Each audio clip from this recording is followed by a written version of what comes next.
भारती है पत्नी हारती, मूल्य भरे दृश्य लिए आई नव सदी। स्वागत करे मिलके सतयुग का, आइए बढ़ाइए आप भी कदम। स्वागतम। ओम शांति।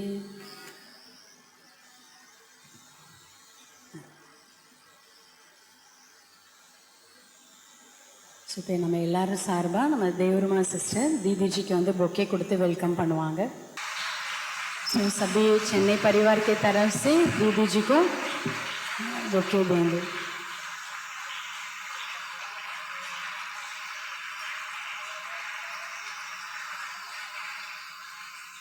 ஓம் சாந்தி. ஸோ நம்ம எல்லாருமே ரொம்ப ரொம்ப பாக்கியசாலிகள்னு சொல்லலாம். ஸோ சென்னைனாவே பாக்கியசாலி தான் நான் ஃபீல் பண்ணுறேன்.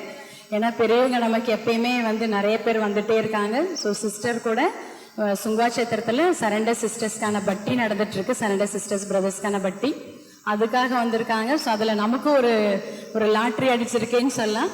ஸோ நமக்கு வந்து தீதிஜியினுடைய கிளாஸ் கிடைக்கிறதுக்கு. ஸோ தீதிஜி பற்றி ஒரு சில விஷயங்கள் நான் உங்களோட ஷேர் பண்ண விரும்புகிறேன். ஸோ எல்லாருக்குமே உஷா பையன் மதுபனில் பார்த்துருக்கீங்களா? எவ்வளோ பேர் பார்த்துருக்கேன்? சபி லோக் आपको मधुबन में देखा है दीदी. ஸோ தீதிஜியினுடைய வந்து நம்ம மதுபனில் வந்து நம்ம தீதி பற்றி நம்ம கேட்டிருப்போம். ஸோ தீதிஜி வந்து அவங்க பிறந்தது வளர்ந்தது எல்லாமே வந்து ஆப்பிரிக்காவில் அவங்க ஃபேமிலியோட பாபாவுடைய குழந்தையானாங்க. அதுக்கப்புறம் அவங்க வந்து இந்தியாவுக்கு வந்தாங்க. ஸோ ஹைதராபாத்தில் பாம்பேயில் நிறைய சென்டர் ஓப்பன் பண்ணுறதுக்கு வந்து அவங்க நிமித்தமாக ஒரு கருவியாக இருந்திருக்காங்கன்னு சொல்லலாம். ஒரு டைம் வந்து தீதிஜி வந்து சுங்காசத்திரத்தில் எங்களுக்கு சொன்ன விஷயங்கள் தான் உங்களோட சொல்கிறேன். அப்போ அவங்க வந்து மதுபனுக்கு ஒரு பார்ட்டி கூட்டிகிட்டு வந்து போயிருக்காங்க. ஸோ அந்த டைமில் வந்து சென்னாரெட்டி சார் வந்து ராஜஸ்தான் கவர்னராக இருந்திருக்காரு. அப்போ அவருக்கு வந்து கோர்ஸ் எடுக்கிறதுக்காக ஆள் தேடிட்டு இருக்காங்க தாதி பிரகாஷ்மணி தாதி. அப்போ யார் இருக்கிறாங்க அப்படின்னா அப்போ ப்ரோக்ராம் நடந்துட்டு இருக்கு. அவங்க ராஜயோக ஷிபிர் போயிட்டு இருக்கு. ஸோ அப்போ இவங்களை பார்த்த உடனே வல்லபாய் எல்லாரும் போய் சொன்னாங்களா, தாதி உங்களுக்கு வந்து கவலையே வேண்டாம், கிளாஸ் எடுக்கிறதுக்கு ஒரு ஆள் கிடச்சிட்டாங்க அப்படின்னு. அப்புறம் யார் வந்திருக்கிறா அப்படின்னு சொல்லும் போது உஷா தீதி வந்திருக்காங்கன்னு சொல்லியிருக்காங்க. அப்புறம் தீதி வந்து சென்னாரெட்டி சாருக்கு வந்து கோர்ஸ் எடுக்கிறதுக்கு வந்து சொல்லியிருக்காங்க.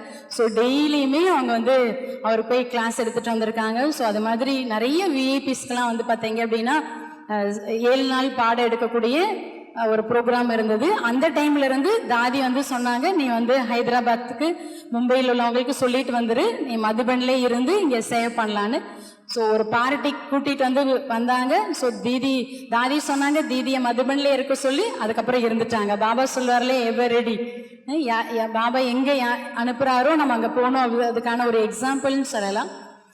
ஸோ தீதிஜி வந்து பார்த்தீங்கன்னா அவங்கள பற்றி சொல்லணுன்னா முக்கியமாக நம்ம இப்போ இன்னைக்கு நிறைய கம்பெனிஸில் காலேஜஸில் ஸ்கூல்ஸ்ல எல்லாம் நிறைய நம்ம ப்ரோக்ராம்ஸ் பண்ணுறோம். இதெல்லாம் எப்போ ஆரம்பிச்சது அப்படின்னா 1992 தான். அப்போ அதுக்கான விதையே இவங்க தான். எஸ்எம்எல் கோர்ஸ் நல்லாவே கை தட்டலாம். ஸோ எஸ்எம்எல் கோர்ஸ்ன்னு சொல்லுவாங்க, செல்ஃப் மேனேஜ்மெண்ட் லீடர்ஷிப் கோர்ஸ்ன்னு. அதுதான் ஃபஸ்ட்டு யஜ்யத்தில் ஒரு பிபிடி மாடல். இப்போல்லாம் பிபிடி ஈஸியாக இருக்க, முன்னாடியெல்லாம் எழுதி தான் இது பண்ணுவாங்க. அந்த மாதிரி மாடலில் வந்து ஸ்டார்ட் பண்ணது இவங்க தான்.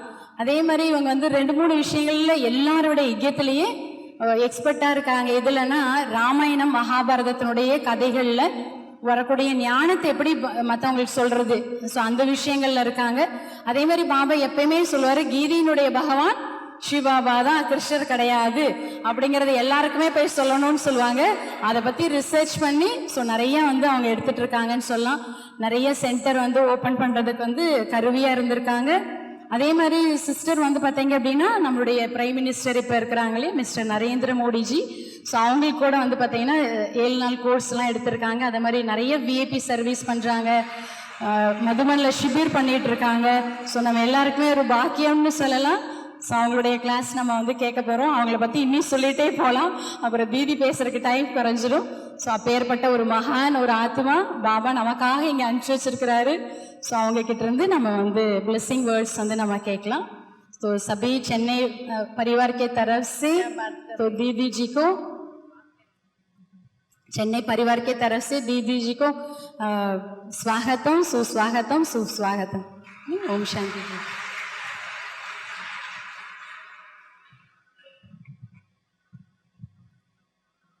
ओम शांति, ओम शांति, ओम शांति। Good morning. आज देखो चेन्नई में सुबह सुबह आप सबसे मिलने का सौभाग्य मिला है। कितनी खुशी की बात है। जो भट्टी के लिए आए थे हैप्पी विलेज में, लेकिन जैसे बाबा कहते चुंगी तो देनी पड़ती है, तो चेन्नई वालों को चुंगी मिल गई। ஓம் சாந்தி. இப்போ தீதிஜி வந்து உங்கள் எல்லாரையும் பார்த்து ரொம்ப சந்தோஷப்படுறாங்க. இப்போ பட்டி வந்து சுங்குவாச்சத்தத்தில் சரண்டர் பிரதர்ஸ் ட்ரஸ்ட்காக நடந்துகிட்ருக்கு. அந்த பட்டி நடத்துறதுக்காக தான் தீதிஜி வந்து மவுண்ட் அப்லேருந்து வந்திருக்கிறாங்க. இவ்வளோ தூரம் வந்துட்டு உங்களை பார்க்காம போனால் நல்லா இருக்காது இல்லையா? அதுக்காக தான் தீதிஜி இப்போ வந்திருக்கிறாங்க.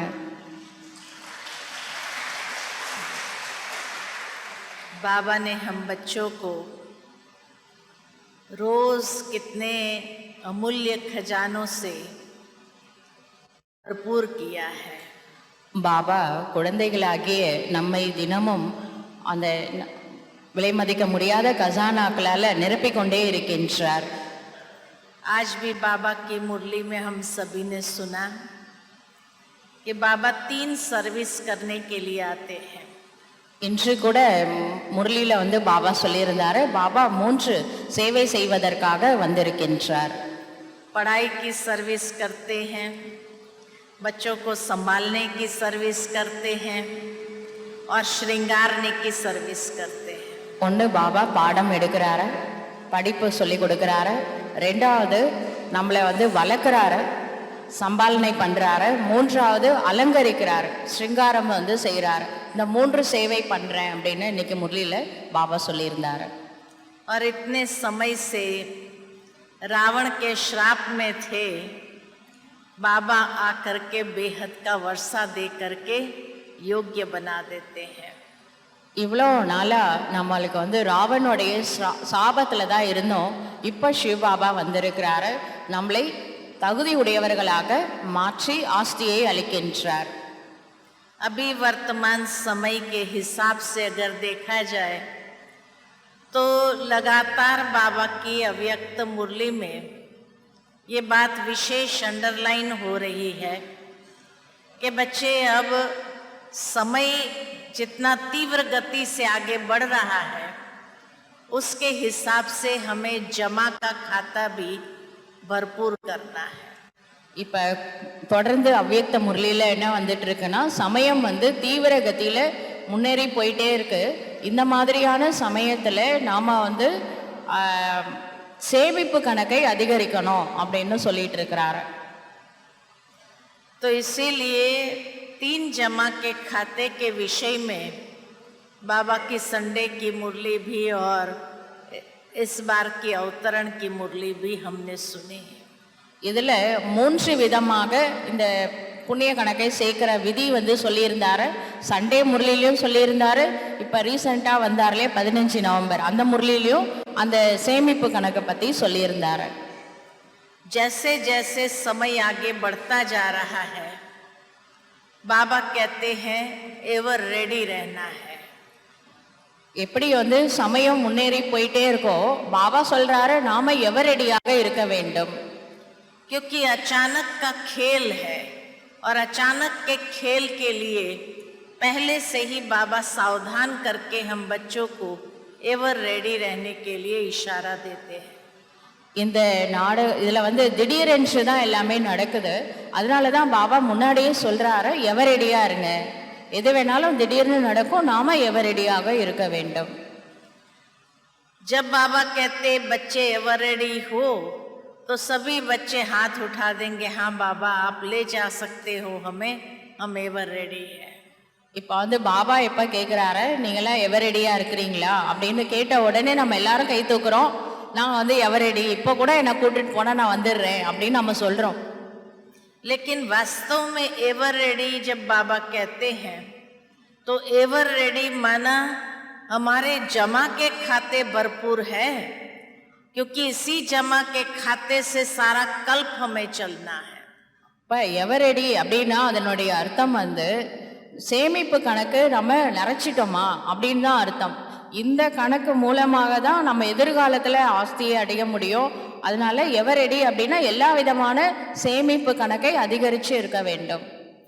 तो जैसे बाबा ने कहा स्व पुरुषार्थ से प्रारब्ध का खाता जमा करना, அதில் முதல் விஷயம் வந்து சுய முயற்சியின் மூலமாக எதிர்கால பிராப்தியினுடைய கசானாவை இங்கேயே நம்ம சேர்த்து வைக்கணும். दूसरा खाता बाबा ने कहा कि स्वयं संतुष्ट रह करके दूसरों को संतुष्ट करके दुआओं का खाता जमा करना. ரெண்டாவது விஷயம் பாபா சொல்லியிருந்தாரு, தானும் திருப்தியா இருந்து மற்றவர்களையும் திருப்திப்படுத்தி அதனால வரக்கூடிய புண்ணிய கணக்கை சேர்த்து வைங்க அப்படின்னு பாபா சொல்லியிருந்தாரு. और तीसरा बाबा कहते हैं बच्चे निस्वार्थ सेवा करके पुण्य का खाता जमा करना. மூன்றாவது பாபா சொல்லியிருந்தாரு, குழந்தைகள் எந்த விதமான பலனை எதிர்பார்க்காம சேவை பண்ணி அதனால புண்ணியத்தினுடைய கணக்கை சேர்க்க வேண்டும். अब ये खाता जमा कैसे हो? स्वपुरुषार्थ जब कहते हैं, क्योंकि उससे प्रारब्ध का खाता जमा होना है, सतयुग और त्रेता युग 2 युगों का, तो स्वपुरुषार्थ में कौन सी बात आएगी? இப்போ விஷயம் என்னன்னா சுய புருஷார்த்தத்தினால சத்தியுகம் திரேதாயுகத்துக்கு சேர்த்து நம்ம சேமிக்க வைக்கணும். இப்போ எந்த மாதிரியான சுய புருஷார்த்தம் பண்ணால் இந்த சத்தியுகம் திரேதாயுகத்துக்கு கணக்கு சேர்க்க முடியும்? அதுக்கு என்ன பண்ணலாம்? तो स्वपुरुषार्थ माना ही कि अमृत वेले से लेकर रात्रि तक जो बाबा ने हमारी दिनचर्या बना के दी है, उसमें श्रीमत के हिसाब से हर कदम उठाना, उसको कहते हैं स्वपुरुषार्थ.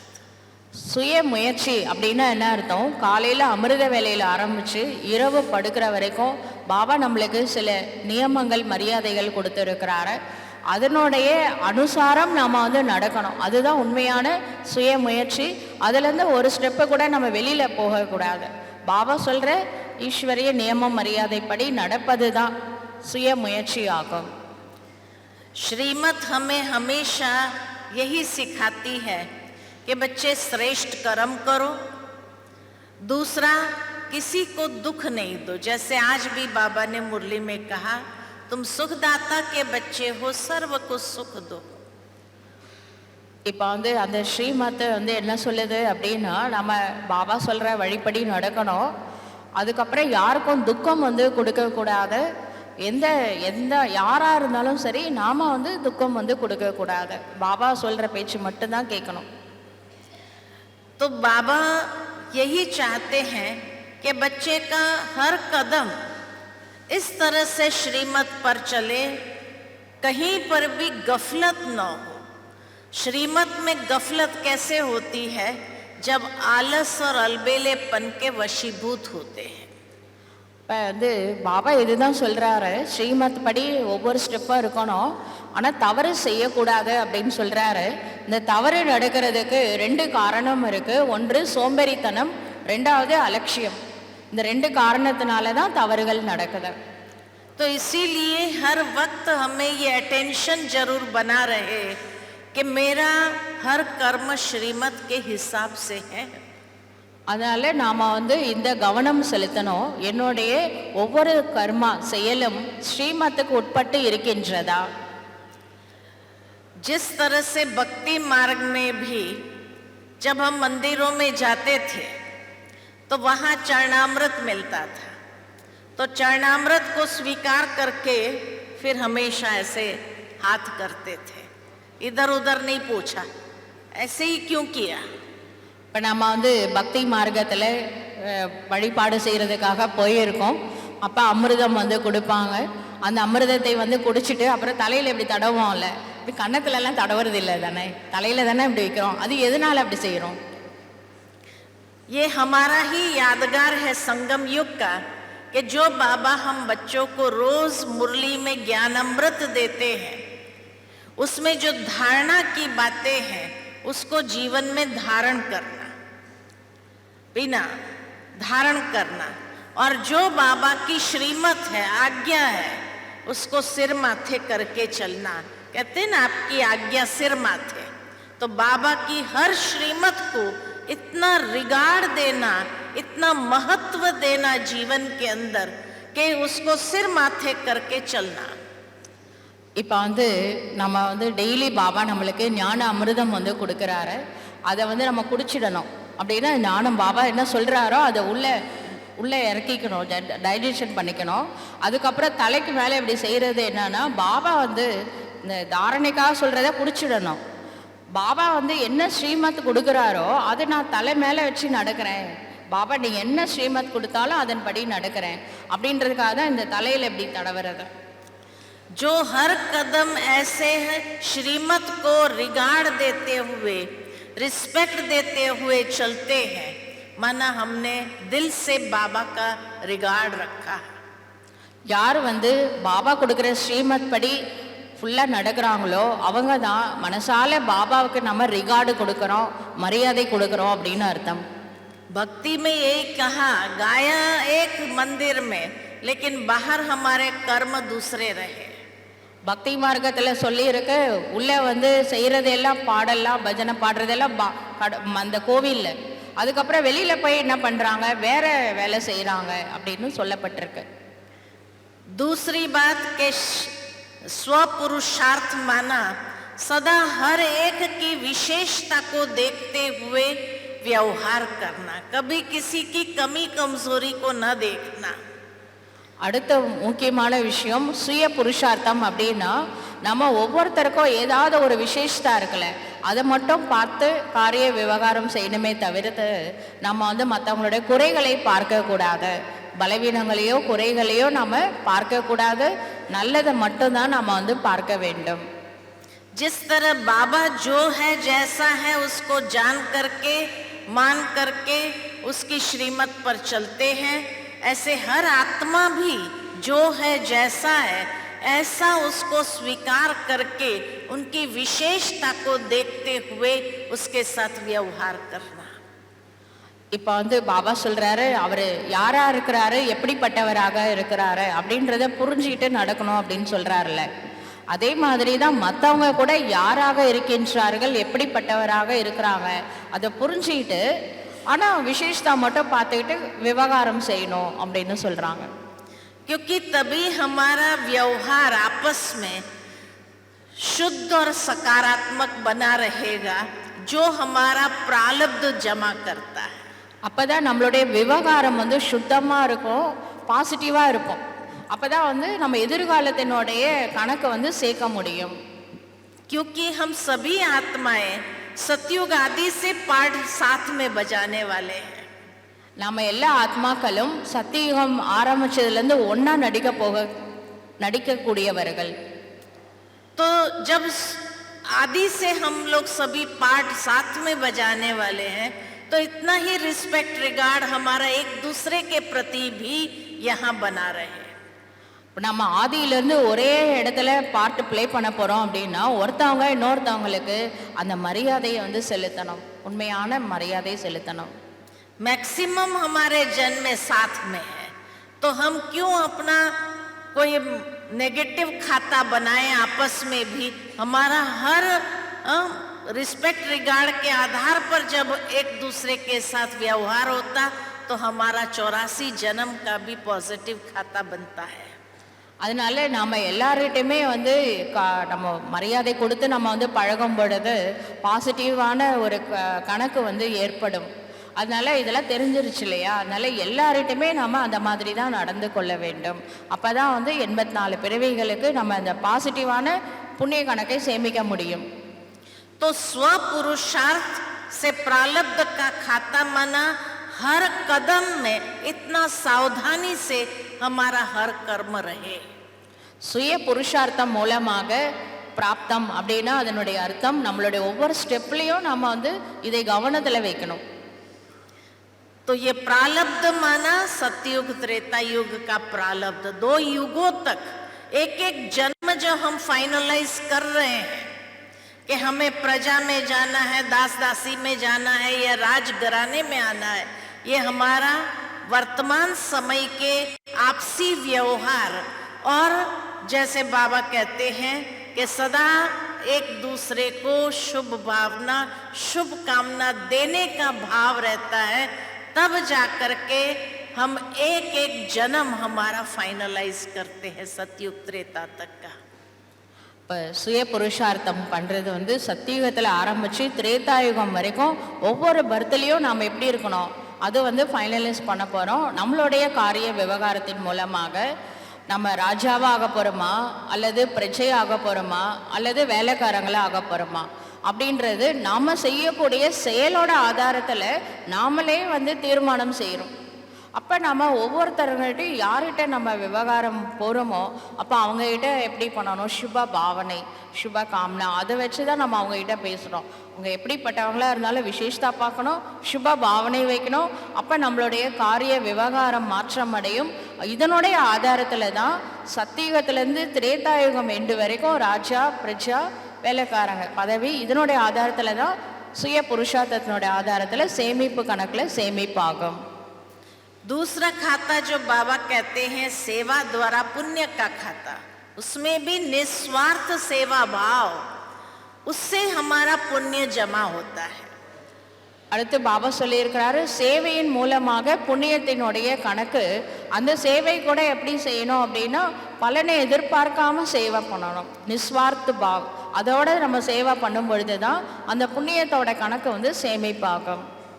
जब बाबा निस्वार्थ भाव कहते हैं, माना यहाँ अपेक्षा न हो, जो सेवा किया तन मन धन समय श्वास शक्ति लगाते हुए जो हम यहाँ सेवा कर रहे हैं उसका रिटर्न यहाँ प्राप्त न हो, ये अपेक्षा न हो, उसको कहते हैं निस्वार्थ भाव. இது வந்து நிஸ்வார்த்த பாவம் அப்படின்னா பலனை எதிர்பார்க்காம சேவை பண்ணுறது. அதனுடைய அர்த்தம் என்ன அப்படின்னா நாம் வந்து உடலால் மனசால் பொருளால் சமயத்தால் எல்லாத்துலேயும் சேவை பண்ணுறோம். இப்போ அதனுடைய பலன் வந்து இங்கேயே நம்ம வந்து என்ன பண்ணக்கூடாது, எதிர்பார்க்கக்கூடாது. அதுக்கு பேர் தான் பலனை எதிர்பார்க்காமல் சேவை செய்வது என்று அர்த்தம். तभी कहा जाता है कि जो सेवा हमने किया तन मन धन समय श्वास शक्ति वो सफल हुआ. அப்போ தான் வந்து உடலால் மனசால் பொருளால் சமயத்தினால சக்தினால நம்ம என்னெல்லாம் சேவை பண்ணுறோமோ சங்கல்பத்தினால எல்லா சேவையும் வந்து இங்கே எதிர்பார்க்கக்கூடாது, இங்கேயே பலன் எதிர்பார்க்கக்கூடாது. அப்போ தான் அது புண்ணிய கணக்கில் போய் சேமிப்பாகும். उससे हमारा पुण्य का खाता जमा होता है. अब ये पुण्य का खाता कहाँ काम आएगा? तो द्वापर के बाद जब उतरते हैं तो वहाँ भी हमारे जन्म फाइनलाइज तो होते हैं कि भाई राजाई घर में मुझे उस समय भी राजाई घराना था, या उस समय जैसे कई प्रकार के दूसरे घराने दूसरे धर्म भी आने लगते हैं, तो वहाँ पर हम फाइनलाइज करते हैं किस क्वालिटी का जन्म हमें लेना है. यहाँ जो सेवा किया है उसके पुण्य का खाता, क्योंकि पुण्य का खाता द्वापर से आरंभ होता है. இப்போ வந்து இங்கே நம்ம என்ன சேவை பண்ணுறோமோ இதனுடைய புண்ணியத்தினுடைய கணக்கு எப்போ தெரியும் அப்படின்னா துவாபரயுகம் கலியுகத்தில். துவாபரயுகம் கலியுகத்தில் நம்மளுடைய பிறவி எப்படி இருக்கணும் அப்படிங்கிறத இங்கேருந்து தான் நம்ம செய்கிற சேவையினுடைய ஆதாரத்தில் தான் அங்கே வந்து அமைய போகின்றது. அப்போ துவாபரயுகத்தில் மற்ற தர்மங்கள் வேற வரும், மற்ற விஷயம்லாம் நடக்கும். அங்கே என்னோட பிறவி எப்படி இருக்கணும் அப்படின்றது இந்த நிஸ்வார்த்த சேவா பண்ணுறோம் இல்லையா, இதனுடைய ஆதாரத்தில் தான் அடுத்த துவாபரயுகம் கலியுகம் வந்து அமைய போகின்றது. ये जरूर है कि यहाँ जो हम तन मन धन लगाते हैं उससे भविष्य 21 जन्म के प्रारब्ध भी प्राप्त होती है. लेकिन द्वापर में इमीडिएट उतर कर सतयुग त्रेता से जैसे द्वापर में आए तो द्वापर में कौन सा खाता चलेगा, क्योंकि सतयुग त्रेता का खाता अकर्म का है, वहाँ समाप्त हो गया. तो जब समाप्त हो गया तो इमीडिएट द्वापर में आए तो जो कैरिड फॉरवर्ड होता है सेवा के द्वारा पुण्य का खाता, वहां पर वो पुण्य के खाते से हमारे जन्म फाइनलाइज होते हैं। இப்போ நம்ம உடலால் மனசால் பொருளால் சேவை பண்ணுறது கண்டிப்பாக வந்து சத்தியுகம் திரேதாயுகத்துக்கும் வரும். இது இல்லாமல் துவாபரயுகம் கலியுகத்தில் கேரி ஃபார்வேர்ட் ஆகும். அதாவது நம்ம புண்ணியத்தினுடைய கணக்கு வந்து இதோட முடியாது, சத்தியுகம் திரேதாயுகத்தோட கண்டினியூ ஆகும். துவாபரயுகம் கலியுகத்திலையும் நம்மளுடைய பிறவி இப்போ நம்ம செய்கிற புண்ணியத்தோட ஆதாரத்தில் தான் அமைய போகின்றது.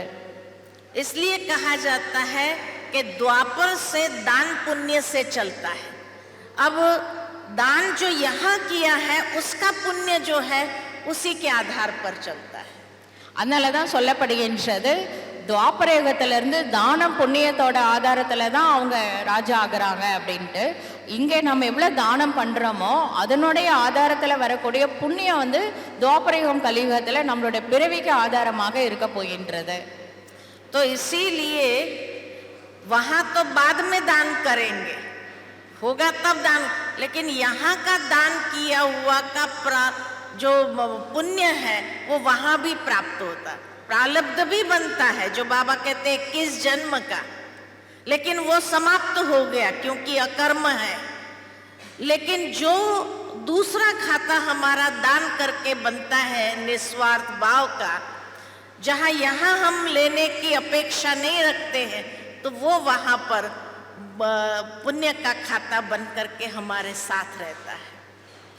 இப்போ வந்து உடலால் மனசால் பொருளாதாரத்தினால நம்ம வந்து சர்வீஸ் பண்ணுறோம், ஆனால் அதனுடைய பலனை வந்து இங்கே நம்ம எதிர்பார்க்கல. நம்ம அதற்கு அந்த எந்த விதமான பலனையும் இப்போ நம்ம எதிர்பார்க்காம சேவை பண்ணுறோம் அப்படின்னா இதனுடைய புண்ணியத்தினுடைய கணக்கு துவாபர யுகம் கலியுகத்தில் நாம் எடுக்கக்கூடிய பிறவிகளுக்கு ஆதாரமாக அமைய போகின்றது. இங்கே தானமும் பண்ணுறோம், ஆனால் எதிர்பார்க்கல, நிஸ்வார்த்த பாவத்தினோட நம்ம வந்து சேவா பண்ணும் பொழுது இந்த புண்ணிய கணக்கு நம்ம இங்கே செஞ்சதனுடைய பலன் சத்தியுகம் திரேதாயுகத்துக்கும் வரும், அங்கேயும் வரும். அதுக்கப்புறமாவும் இது புண்ணிய கணக்காக கண்டினியூ ஆகும். எப்போனா இங்கே பலன் எதிர்பார்க்காம சேவா பண்ணது அங்கே புண்ணியமாக மாறும் துவாபர யுகம் கலியுகத்தில். तभी बाबा कहते हैं वहां फिर एक जन्म का ही हिसाब है, वहां अनेक जन्मों का हिसाब नहीं है। जैसे सतयुग त्रेता 21 जन्म का हिसाब है, यहाँ का 21 जन्म, लेकिन वहां फिर एक जन्म का ही हिसाब है। तभी बाबा कहते हैं कोई अगर एजुकेशन में देते हैं तो बुद्धि अच्छी मिलती है, कोई धर्मशाला बनवाते हैं तो उसको मकान अच्छा मिलता है, या कोई हॉस्पिटल में देते हैं तो उसको निरोगी काया मिलती है। तो द्वापर से लेकर कलयुग तक जो एक एक जन्म को फाइनलाइज करते हैं वो हमारे पुण्य कर्म द्वारा फाइनलाइज होता है। இப்போ வந்து துவாபர யுகத்திலேருந்து ஒரு பர்த்துக்கு என்னென்ன பண்ணுறோமோ அதனுடைய ஆதாரத்தில் அடுத்த பிறவி தீர்மானம் செய்யப்படுகின்றது. பாபா கூட முரளியில் வந்து சொல்லியிருக்கிறாரு, யார் வந்து ஹாஸ்பிட்டல் கட்டி கொடுக்குறாங்களோ அவங்க அடுத்த பிறவியில் ஆரோக்கியமாக இருப்பாங்க, இந்த மாதிரி சத்திரம்லாம் கட்டி கொடுத்தாக்கா நல்ல செல்வந்தர்களாக பிறப்பாங்க. என்ன நம்ம இந்த பிறவி ஸ்கூலுக்கு எஜுகேஷனுக்காக செலவு பண்ணிட்டா அடுத்த பிறவியில் அவங்க நல்ல பிரில்லியண்ட்டாக இருப்பாங்க. ஒரு பிறவியில் என்ன செய்கிறோமோ அதனுடைய ஆதாரத்தில் அடுத்த பிறவி அமையும்னு பாபா சொல்லியிருக்கிறாரு.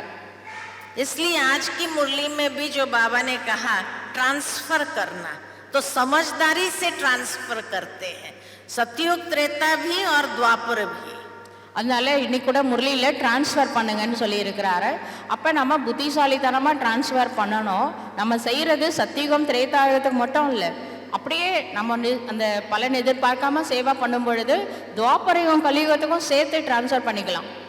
इसीलिए बाबा कहते हैं ब्राह्मण माना देना देना देना, सबको मन वचन कर्म से तन मन धन से स्वमय श्वास शक्ति से देते जाओ, सफल करते जाओ. அதனால பிராமன் அப்படின்னா கொடுப்பது கொடுப்பது கொடுப்பது. இப்போ என்ன கொடுக்கணும் அப்படின்னா முதல்ல வந்து நம்மளுடைய உடல் மனம் பொருள் மூலமாக, எண்ணம் சொல் செயல் மூலமாக, சமயம் சுவாசம் சக்தி மூலமாக நம்ம மற்றவர்களுக்கு கொடுக்கணும். கொடுக்க கொடுக்க வந்து இது வந்து கணக்கில் சேமிப்பாகும். तो सारे कल्प का जो जमा का करना है वो यहीं से करना है. முழு கல்பத்துக்கு நம்ம சேமிப்பு கணக்கு செய்யணும்னா இப்போதிலிருந்தே செய்ய வேண்டும். तो ये तो हुआ द्वापर से कलयुग तक पुण्य के खाते से चलना। तीसरा खाता இதுதான் துவாபர யுகத்திலிருந்து கலியுகம் வரைக்கும் புண்ணியத்தினுடைய கணக்கு. அடுத்து மூன்றாவது करते कि संतुष्ट रह करके दूसरों को संतुष्ट करना और उससे दुआओं का खाता। ये दुआओं का खाता कहाँ काम करेगा? அடுத்து மூன்றாவது நானும் திருப்தியா இருக்கணும், மற்றவங்களையும் திருப்திப்படுத்தணும், அப்ப நம்மளுக்கு ஆசீர்வாதம் கிடைக்கும். இந்த ஆசீர்வாதம் தான் மூன்றாவது கணக்கு, சேமிப்பு கணக்கு. तो दुआओं का खाता जो है अंतिम समय के पेपरों का सामना करने में ये दुआओं का खाता काम करेगा। இந்த ஆசீர்வாதத்தினுடைய கணக்கு எப்போ வேலை செய்யும்னா, நம்ம கடைசி டெஸ்ட் பேப்பர் கிராஸ் பண்ணுறோம்ல, அந்த டைமில் இந்த 4 பேரோட ஆசீர்வாதம் உதவி செய்யும். क्योंकि प्रैक्टिकल देखेंगे तो बाबा जैसे हमेशा कहते हैं कि अंतिम समय जो पेपर आने हैं चारों ओर से आने हैं। तो चारों ओर से जब आने हैं तो कितना विकराल रूप होगा। प्रकृति से भी आएगा, समस्याओं से भी आएगा, स्वभाव संस्कार के टकराव से भी जो बचा हुआ है वो आएगा। हम फिर जैसे बाबा कहते हैं भटकती आत्माओं से भी आएगा। अनेक रूप से चारों ओर से एक साथ पेपर आएंगे। बीमारियों का कर्म भोग भी उथल खाएगा। ये सारे चारों ओर से पेपर आना है। இப்போ கடைசியில் வந்து நாலாபுரமும் டெஸ்ட் பேப்பர் வரும், லாஸ்ட் ஸ்டேஜ் அப்படின்னு ஏற்கனவே சொல்லியிருக்கிறாரு. ஒன்று உடல் வியாதி மூலமாக வரலாம், இயற்கை மூலமாக வரலாம், நம்ம இன்னும் கூட பெண்டிங் லிஸ்ட் இருக்குது, சுபாவ சன்ஸ்காரத்தை மாற்றலைன்னா அது மூலமாகவும் நம்மளுக்கு வந்து பிரச்சனைகள் வரலாம். பல விதமாக நாலாபுரமும் ஒரே நேரத்தில் வரும். இப்போ அந்த சமயத்தில் இந்த ஆசீர்வாதத்தோட கணக்கு தான் நம்மளை வந்து காப்பாற்றும். मुख्य रूप से अगर देखा जाए तो हर एक के सामने 8 प्रकार का पेपर जरूर आएगा। அதில் முக்கியமாக 8 விதமான டெஸ்ட் பேப்பரு எல்லாருக்குமே வருமா. क्योंकि आज हम देखते हैं कि दिनों दिन मनुष्य का मनोबल कम हो रहा है, डिप्रेशन के शिकार बन रहे हैं। तो मानसिक बीमारी का पेपर, दूसरा है शारीरिक बीमारी का पेपर, तीसरा है इविल भटकती आत्माओं का पेपर कितना बढ़ता जा रहा है, चौथा है समस्याओं का पेपर। தீதிச்சு இப்போ ஒன்று வந்து என்னன்னா, அந்த உடல் முதல்ல மனசில் வந்து பிரச்சனைகள், அதாவது டிப்ரெஷன், மனசில் மன அழுத்தம், மன உளைச்சல், அதனால் வரக்கூடிய வியாதிகள், மன வியாதினால டெஸ்ட் பேப்பரு. ரெண்டாவது வந்து உடலில் வரக்கூடிய வியாதிகள், பலவிதமான விஷயம் உடம்புல வரலாம், அது மூலமாக டெஸ்ட் பேப்பரு. அடுத்து மூணாவது ஈவில் சோல், அது வந்து அலைப்பாயும் ஆத்மாக்கள் இருக்கிறாங்களே, இப்போ உடம்பு கிடைக்காம அவங்க மூலமாகவும் டெஸ்ட் பேப்பர் வரும். நாலாவது வந்து பிரச்சனைகளால் டெஸ்ட் பேப்பர் வந்து வரும். इसलिए बाबा कहते हैं बच्चे देने का भाव रखो, मनसा से शुभ भावना शुभ कामना देते जाओ तो आपका मनोबल भी पावरफुल होता है। दीदी जी और 4 बातें। अच्छा, 8 बातें हैं, 4 बताया और 4 और 4। हाँ हाँ, तो तन मन का बताया, कर्म का बताया, फिर तन का बताया, मन का, तन का और ईविल स्पिरिट का और समस्याओं का। 5वां पेपर है धन का पेपर भी आएगा। धन में जैसे कई लोगों का कर्जदार बन जाएगा, कई प्रकार के धन, भाई भूकंप आएगा, नेचुरल कैलेमिटीज आएगी। तो 5वां है धन का पेपर, फिर है प्राकृतिक पेपर, 5 तत्व का हलचल का पेपर, और 7वां है अनेक रूप से परिस्थितियों का पेपर। परिस्थितियां भी बढ़ती जाने वाली है, समस्याएं तो बढ़ेगी लेकिन परिस्थिति भी बढ़ेगी। और 8वां पेपर है जो कहा जाता है कि अंतिम समय के जो हिसाब किताब हमारा जिसके साथ भी बाकी है, तो स्वभाव संस्कार के टकराव का पेपर, चाहे लौकिक हो चाहे अलौकिक। அப்போ அடுத்து வந்து 5வது வந்து பொருளாதார பிரச்சனைகள் வந்து அதிகமாகும். அப்புறம் 6வது வந்து இயற்கை சீற்றங்களால் பிரச்சனைகள் வந்து வரும். அப்புறம் 7வது வந்து பார்த்திங்கன்னா பரிஸ்திதியின் மூலமாக பிரச்சனைகள் அதிகமாக வரும். அப்புறம் 8வது வந்து லௌகிக்க அலௌகிக்க ஃபேமிலிக்குள்ள சுபாவ சம்ஸ்கார மோதல் ஏற்படும். அது வந்து 8வது டெஸ்ட் பேப்பர். லௌகிக்க ஃபேமிலி மட்டும் இல்லை, அலௌகிக்க ஃபேமிலிக்குள்ள கூட கருத்து வேறுபாடுகள் ஏற்படும். அப்படி ஒரு டெஸ்ட் பேப்பர் வரும். हो गया? हाँ जी. हाँ। तो इसीलिए बाबा कहते हैं कि बच्चे ये पेपरों में सफलतापूर्वक निकलने के लिए खुद भी संतुष्ट रहे, दूसरे भी संतुष्ट रहे, तो शुभ भावना शुभ कामना देते जाओ, जिससे हमारा लौकिक अलौकिक जिसके साथ भी हिसाब होगा जल्दी सेटल होगा, हमारा मनोबल बढ़ेगा, तो मानसिक पेपर हमारा कम आएगा. இப்போ இந்த டெஸ்ட் பேப்பரை வந்து நம்ம 8 டெஸ்ட் பேப்பர் வரும், அது நம்ம வந்து கிராஸ் பண்ணணும். அப்படின்னா அதுக்கு வந்து என்ன பண்ணணும், இந்த சுப பாவனை, யாரை பார்த்தாலும் சுப பாவனை வச்சுக்கிட்டே போங்க. சுப பாவனை கொடுக்க கொடுக்க நம்மளுடைய டெஸ்ட் பேப்பரையும் கிராஸ் பண்ண முடியும், நம்மளுடைய மானசீக அந்த மனோபலம் வந்து அதிகரிக்கும். जैसे कोई आत्मा का संस्कार टकराता है तो आप टकराओ नहीं. बाबा कहते हैं ना, ताली बजती है 2 हाथ से, वो ताली दे रहा है, आप ताली नहीं दो, आप शुभ भावना दो. तो जितना वो बजाने का प्रयत्न करे उसके संस्कार के कारण, लेकिन हमने बजाया नहीं तो हमारा जल्दी सेटलमेंट हो जाएगा. இப்போ வந்து பாபா சொல்லியிருக்காரு, ஒரு கையும் 2 கையும் சேரும் பொழுது தான் ஓசை வருது. அது மாதிரி சுபாவ சம்ஸ்கார மோதல் வரும் பொழுது ஒருத்தவங்க வந்து நம்மகிட்ட மோதுறாங்க, சுபாவ அந்த மோதல் ஏற்படுது. ஆனால் நாம் திரும்பி மோதாமல் நாம் வந்து ஒரு சுப பாவனை மட்டும் வைக்கிறோம். அப்போ அவங்க மட்டும் ஒரு கை மட்டும் ஓசை வராதில்ல, அவங்க மட்டும் மோதிக்கிட்டே இருப்பாங்க. ஆனால் நம்ம சுப பாவனை வச்சுக்கிட்டே இருக்கிறோம் அப்படின்னா நம்மளுடைய கணக்கு சீக்கிரமாக செட்டில்மெண்ட்டு நடக்கும். इसलिए बाबा कई बार कहते हैं कि कई ब्राह्मणों में ये मिसअंडरस्टैंडिंग है कि अगर कोई टकराता है हम भी टकरा, कहते हिसाब चुकतू हुआ. हिसाब चुकतू नहीं होता है. हिसाब तो तभी भाई टिट फॉर टैट किया तो हिसाब थोड़ी चुकतू हुआ, वो तो बना. लेकिन अगर कोई हाथ टकराने का प्रयत्न करता है और हम शुभ भावना शुभकामना दे, तब चुकतू हो जाता है. இப்போ வந்து சில பேர் வந்து மிஸ் அண்டர்ஸ்டாண்டிங் பண்ணியிருக்காங்க. என்னன்னா, அவங்க ஒன்று சொன்னால் நான் வந்து பதிலுக்கு ஒன்று சொல்லணும், அப்போ கணக்கு செட்டில்மெண்ட் ஆகிடுச்சு அப்படின்னு. உண்மையிலே கணக்கு சேரதே தவிர செட்டில்மெண்ட் ஆகலை. அவங்க ஒன்று சொல்கிறாங்க, நாம் வந்து பதிலுக்கு நல்லதாக ஒரு அந்த சுப பாவனை வைக்கிறோம் அப்படின்னா தான் கணக்கு செட்டில்மெண்ட் ஆகுமே தவிர, அவங்க ஒன்று சொன்னால் நாம் ஒன்று செய்கிறது அது வந்து கணக்கு செட்டில்மெண்ட் ஆகாது. तो इसीलिए अब हिसाब बनाना नहीं है, जितना हो सके सहजता से चुकतू करो, तो अंतिम समय उसको कम फेस करना पड़ेगा. இப்போதிலிருந்தே யாரெல்லாம் உங்கள்கிட்ட கருத்து வேறுபாடுகளில் மோதுறாங்களோ அவங்க மேலே நீங்கள் அந்த சுபபாவனை வச்சு நாம் வந்து இப்போதிலேருந்தே செட்டில் பண்ணிக்கிட்டே இருந்தோம்னா லாஸ்ட் டைம் இந்த டெஸ்ட் பேப்பர் வரும்பொழுது ஈஸியாக நம்ம கிராஸ் பண்ண முடியும்.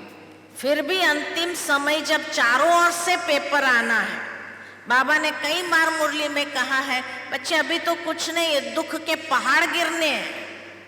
இப்போ வந்து கடைசி டெஸ்ட் பேப்பரில் வந்து 4புறமும் வரும், இந்த 8மே வரும்னு வச்சுக்கோங்களேன். பாபா கூட முரளியில் சொல்லியிருக்கிறாரு, இந்த மலை வந்து இனிமே தான் விழப்போகுது, இப்போ வர்றதெல்லாம் ஒரு பெரிய விஷயமே இல்லை, இனிமே தான் மலையே இருக்குது அப்படின்னு சொல்லியிருக்கிறாரு. ये मैं डराने का काम नहीं कर रही हूँ, मैं सावधान कर रही हूँ. நான் வந்து உங்களை பயமுறுத்தலை, எச்சரிக்கை தான் கொடுக்குறேன்.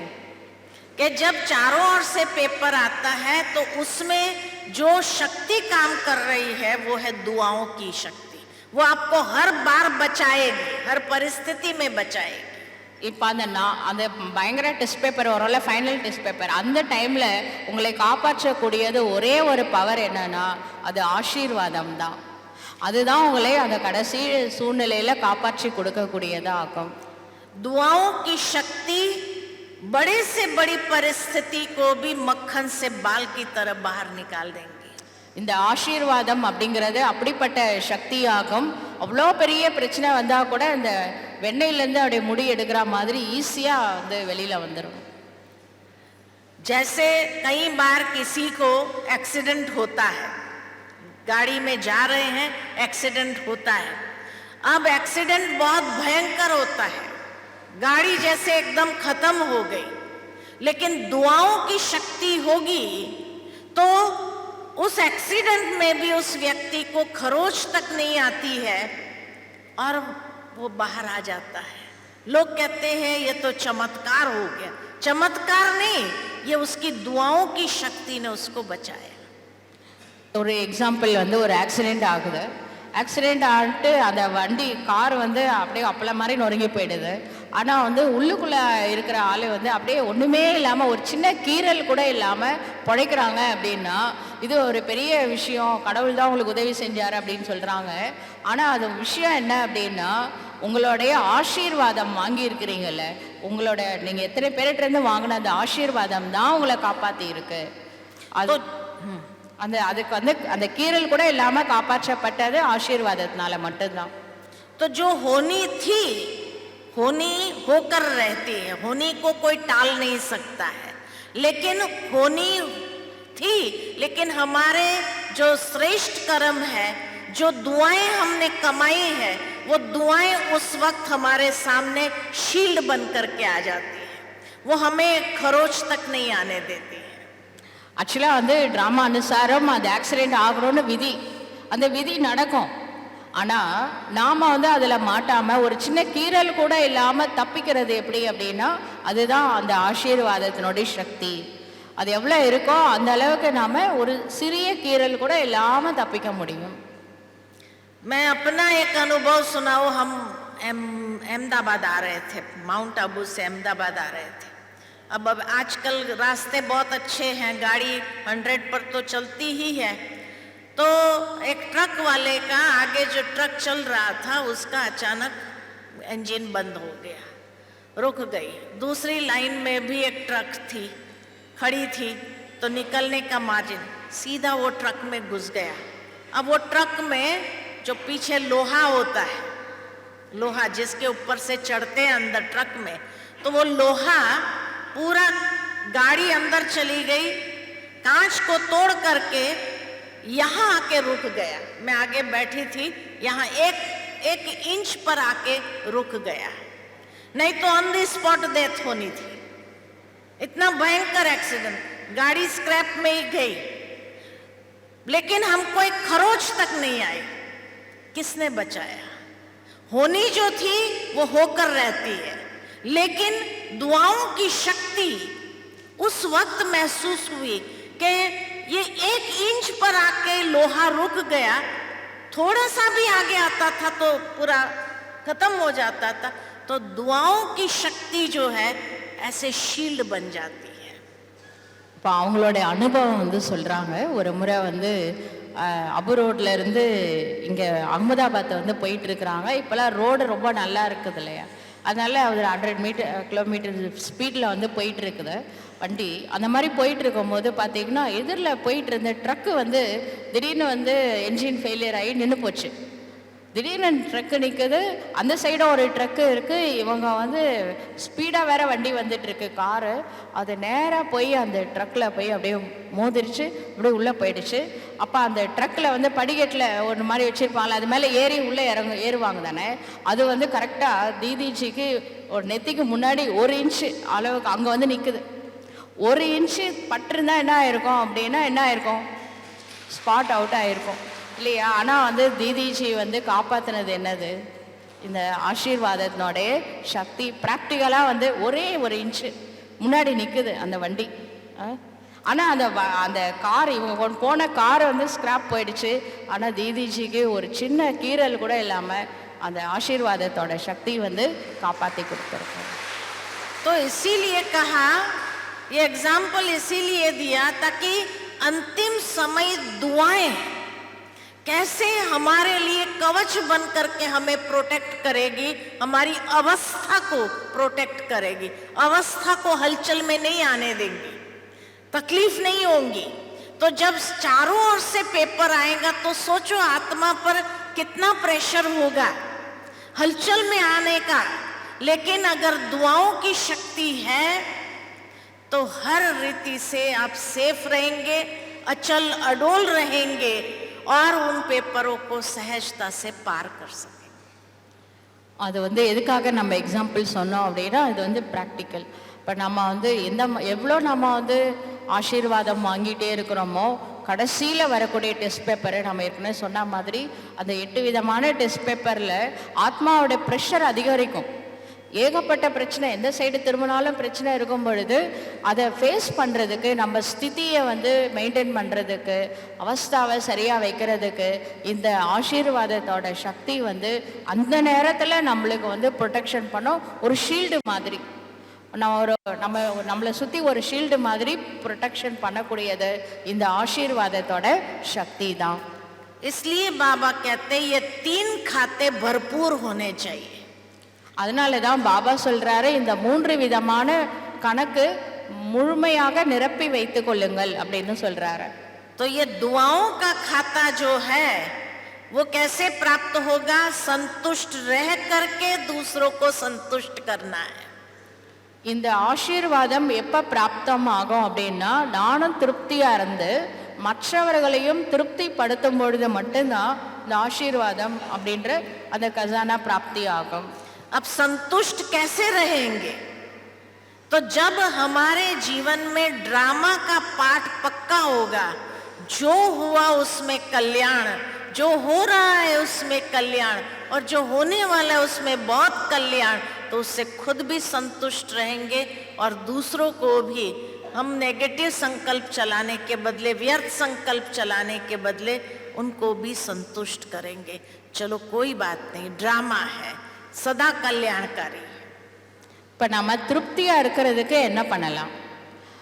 அப்பா எதுக்கு வந்து பாபா சொல்லியிருக்காரு, எது நடந்ததோ நன்றாகவே நடந்திருக்கு, நிகழ்காலத்தில் என்ன நடந்து கொண்டு இருக்கின்றதோ அதுலேயே என்னோட நன்மை அடங்கியிருக்கு, வருங்காலத்தில் என்ன நடக்கணும்னு இருக்கோ ட்ராமாவில் அது வந்து ரொம்ப நல்லாவே நடக்கும் அப்படின்றத நாம் நினச்சி அதை அப்ளை பண்ணி நம்மளை திருப்தியாக வைக்கும் பொழுது தான் நம்ம மற்றவங்கள திருப்திப்படுத்த முடியும். அதனால முதல்ல வந்து எது நடந்தாலும் நல்லதுக்கு தான் நடக்குது அப்படின்னு அந்த ட்ராமா மேலே நம்பிக்கை வரும் பொழுது தான் நம்மளால திருப்தியாக இருக்க முடியும். तो संतुष्टता के लिए जैसे बाबा हमेशा कहते हैं ये 3 सर्टिफिकेट जरूर लेना है, क्योंकि हमारा विश्वविद्यालय है तो विश्वविद्यालय में सर्टिफिकेट तो लेना ही पड़ता है. तो स्वयं से संतुष्ट, दूसरे हमारे से संतुष्ट और भगवान हमसे संतुष्ट, ये तीनों संतुष्टता का सर्टिफिकेट हमें लेना है. இப்போ நம்ம வந்து திருப்தியாக இருக்கணும் அப்படின்னா அதுலேயும் பாபா வந்து என்ன சொல்லியிருக்கிறாரு, 3 விதமான சர்டிஃபிகேட் வந்து திருப்தின்ற சர்டிஃபிகேட் வாங்கணும். நம்ம விஸ்வ வித்யாலயம் படிக்கிறோம், கடைசியில் சர்டிஃபிகேட் வாங்கணும்ல, 3 சர்டிஃபிகேட் வாங்கணும். அதில் முதல் சர்டிஃபிகேட்டு நான் செய்கிற முயற்சினால் நானே திருப்தியாக இருக்கிறேன், என்னையை பார்த்து நானே திருப்தி அடைகிறேன், என்னையை பார்த்து மற்றவங்க திருப்தி அடைகிறாங்க, 2வது சர்டிஃபிகேட்டு. 3வது என்னையை பார்த்து பாபா திருப்தி அடைகிறாரு, இது 3வது சர்டிஃபிகேட்டு. तो ये 3 सर्टिफिकेट है तो पास विथ ऑनर्स. யாரு இந்த 3 சர்டிஃபிகேட் இருக்கோ அவங்களுக்கு வந்து பாஸ் வித் ஆனர் ஆகுறாங்க, है ना. तो ऐसे इस विश्वविद्यालय के अंदर सभी को पास विथ ऑनर्स होना है ना, कि नहीं होना है? இந்த விஸ்வ வித்யாலயத்தில் எல்லாருமே பாஸ் வித் ஆனர் ஆகணும் தானே? ஆகணுமா வேணாமா? तो इसीलिए ये तीनों जमा के खाते भरपूर होने चाहिए. அதனால இந்த 3 கசானாவை நம்ம அந்த சேமிப்பு கணக்கு இதை வந்து நிறைத்து கொள்ள வேண்டும். और तभी बाबा ने कहा कि तीनों जमा के खाते हमारे भरपूर हो, उसके लिए दृढ़ता की चाबी को अपनाओ और नंबर है 3 बिंदी. அதனால பாபா கூட முரளியில் சொல்லியிருந்தாரு, இந்த 3 விதமான புண்ணிய கணக்கை சேர்த்து வைக்கிறதுக்கு திடத்தா அப்படின்ற சாபி யூஸ் பண்ணுங்க. அப்புறம் நம்பர் என்ன சொன்னாரு? 3 டாட் சொன்னார் இல்லையா, 3 புள்ளி. आत्मा बिंदी, बाबा बिंदी, ड्रामा बिंदी, हर बात में बिंदी लगाते जाओ और जमा का खाता बढ़ता जाएगा. ஒவ்வொரு விஷயத்திலும் நம்ம வந்து ஆத்மா புள்ளி, 2வது பரமாத்மா புள்ளி, 3வது டிராமா, இந்த 3 புள்ளிகளை ஒவ்வொரு விஷயத்துக்கும் வச்சுக்கிட்டே இருந்தோம்னா நம்மளுடைய சேமிப்பு கணக்கு அதிகரித்து கொண்டே செல்லும். ठीक है. तो बाबा ने जो मुरली चलाई उसकी गहराई कि हमें अभी अपने तीनों खाते के प्रति सावधान जमा करना कैसे है, ये आपको विधि बताई। அதனால பாபா வந்து இந்த முரளி எடுத்தார் இல்லையா, அதை பற்றி தான் நம்ம வந்து பார்த்தோம். இந்த 3 கசானாவை சேர்த்து 3 சேமிப்பு கணக்கை சேர்த்து வைக்கிறதுக்கான விதி வந்து திதிஜி சொல்லியிருக்கிறாங்க. அதை வந்து நம்ம அப்ளை பண்ணும் பொழுது கண்டிப்பாக வந்து சேமிக்கலாம். तो स्वपुरुषार्थ माना श्रीमत पर कदम रखना और श्रेष्ठ कर्म द्वारा हमें जमा करना है। सेवा निस्वार्थ भाव से हो, तन मन धन मनसा वाचा कर्मणा समय शक्ति 9 प्रकार से सेवा करनी है निस्वार्थ भाव से। उससे पुण्य का खाता जमा होगा और तीनों संतुष्टता के सर्टिफिकेट प्राप्त करके तीनों से दुआओं का खाता, स्वयं को भी दुआ दे, दूसरे भी हमें दुआ दे और बाबा भी हमें दुआ दे। அதனால் இந்த 3 விதமான புண்ணிய கணக்கை சேர்க்கக்கூடிய விதி வந்து பார்த்தோம். முதல்ல வந்து நம்ம சுய புருஷார்த்தத்தினால நம்ம புண்ணிய கணக்கை சேர்க்கிறது. இப்போ காலையிலேருந்து மாலை வரை நம்ம வந்து செய்யக்கூடிய ஒவ்வொரு ஸ்டெப்லேயும் நம்ம ஸ்ரீமத்துக்கு படி நடக்கணும். ஒன்று விடாமல் ஸ்ரீமத் படி நடக்கணும். இது முதல்ல புண்ணிய கணக்கை சேர்க்கிறது. 2வது புண்ணிய கணக்கு என்ன பண்ணணும் அப்படின்னா, நம்மளுடைய உடல் மனம் பொருள் எண்ணம் சொல் செயல் சுவாசம் சமயம் சக்தி, இது 9 விஷயங்கள் இருக்குது. இதனால் நம்ம வந்து நிஸ்வார்த்த பாவனையோட சேவை பண்ணும் பொழுது கிடைக்கக்கூடிய புண்ணிய கணக்கு. அடுத்து 3வது நாமளும் திருப்தியாக இருந்து மற்றவர்களையும் திருப்திப்படுத்தணும். அதில் வந்து பாபா வந்து என்ன சொல்லியிருக்காரு, 3 சர்டிஃபிகேட் வாங்க சொல்லியிருக்கிறாரு. அது வந்து எனக்கு நானே திருப்தியாக இருக்கணும், நான் வந்து மற்றவங்களை திருப்திப்படுத்தணும், அப்புறம் பாபா அதை பார்த்து திருப்தி அடைவார். அந்த டைமில் முதல் பிளெஸ்ஸிங்ஸ் எனக்கு நானே கொடுத்துக்கிறேன். நாம் மற்றவங்களை திருப்தி கொடுக்கும் பொழுது, அடைய வைக்கும் பொழுது மற்றவங்க நம்மளுக்கு பிளெஸ்ஸிங்ஸ் கொடுப்பாங்க. அதுக்கப்புறம் ஸ்ரீ பாபாவும் நம்மளுக்கு பிளெஸ்ஸிங்ஸ் கொடுப்பாரு. அந்த 3 சர்டிஃபிகேட்டு நம்மளுக்கு கிடைக்கும். तब कहा सतयुग से लेकर कलयुग अंत तक ये 3 जमा के खाते से हम हर जन्म को सुरक्षित कर लेते हैं. அதனால தான் சொல்லப்படுகின்றது, சத்தியுகத்தில் ஆரம்பித்து கலியுகம் எண்டு வரைக்குமே நம்மளுடைய ஒவ்வொரு பிறவியுமே நம்ம நல்ல முறையில் இருக்க முடியும். அதுக்கு இப்போ நம்ம இந்த ஒரு பிறவியில் செய்யக்கூடிய இந்த 3 விதமான சேமிப்பு கணக்கு, இதனுடைய ஆதாரத்தில் தான் சத்தியுகத்திலிருந்து அந்த கலியுகம் எண்டு வரைக்குமே நல்ல ஒரு ரோல் பாபா கொடுப்பார். ठीक है, अच्छा, ओम शांति. நல்லது. ஓம் சாந்தி.